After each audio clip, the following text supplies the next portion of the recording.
Netflix has released the documentary film Chaos, The Manson Murders, and it offers up a compelling alternative theory about the motivations behind the Manson family murders. This true crime documentary is based on a book by Tom O'Neill, Chaos, Charles Manson, the CIA, and the Secret History of the 60s, published in 2019. This groundbreaking book has been brought to life by filmmaker Errol Morris, formerly a private investigator. O'Neill's theories in the book showcase a 20-year obsession with the Manson family case, showcased in Chaos, The Manson Murders. In this source material for the Netflix documentary, O'Neill posits ideas that challenge the generally accepted helter-skelter theory about the Charles Manson and Manson family killings. One of the connections the journalist makes is to the Chaos Operation. The Chaos Operation was a 1960s CIA initiative to counter Black Panthers and the anti-war movement. Chaos aimed to infiltrate and neutralize key New Left movements. The Chaos Operation was started by the director of the CIA, Richard Helms, in 1967. The goal of Chaos was to neutralize the Black Panthers, Jacobin, along with general black activist movements and the anti-war movement, which was particularly gaining traction in the Bay Area. 1967 also saw the Summer of Love, which primed the ground for Manson's guru influence on his following. At the same time, the MKUltra program was doing mind control experiments with LSD on unsuspecting participants, which is another major topic in the documentary, connecting them with Manson's techniques on his followers.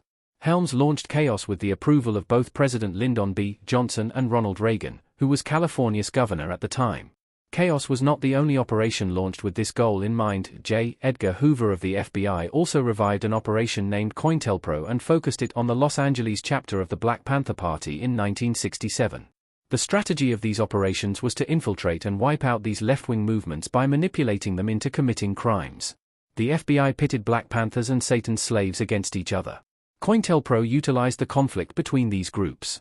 The CIA and the FBI are central to O'Neill's theories in the Netflix true crime documentary, speculating on the possible tangential advantage Charles Manson and his family could have presented to these organizations during a time of national panic and a feeling of impending civil war. Focusing on COINTELPRO, he further alleges that the FBI orchestrated the murders of two members of the Satan Slaves group on the UCLA campus by deceiving their rivals, the Black Panthers, into thinking they were being ambushed. Satan's slaves and the Black Panthers were already in conflict over a power struggle, which, according to O'Neill's narrative, is what made them easy to pit against each other. He claims that the FBI's COINTELPRO operation instigated the murders of two Satan slaves on the campus of UCLA by making both groups believe they were going to be attacked by the other. By forcing the Black Panthers' hands to commit the crime, the event further fueled the negative national perception of the group. Why Manson could have been useful to Operation Chaos. Manson may have been made an example of. Something O'Neill hones in on in the Chaos documentary is the prosecutor, Bugliosi, and his motivations for pushing the helter-skelter theory. The documentary shows the infamous Charles Manson saying, "Helter-skelter simply means confusion, but you can't sell a book with the truth," implying Bugliosi pushed a narrative that set him up for life with the book's profits and the rights to the Helter-Skelter movie.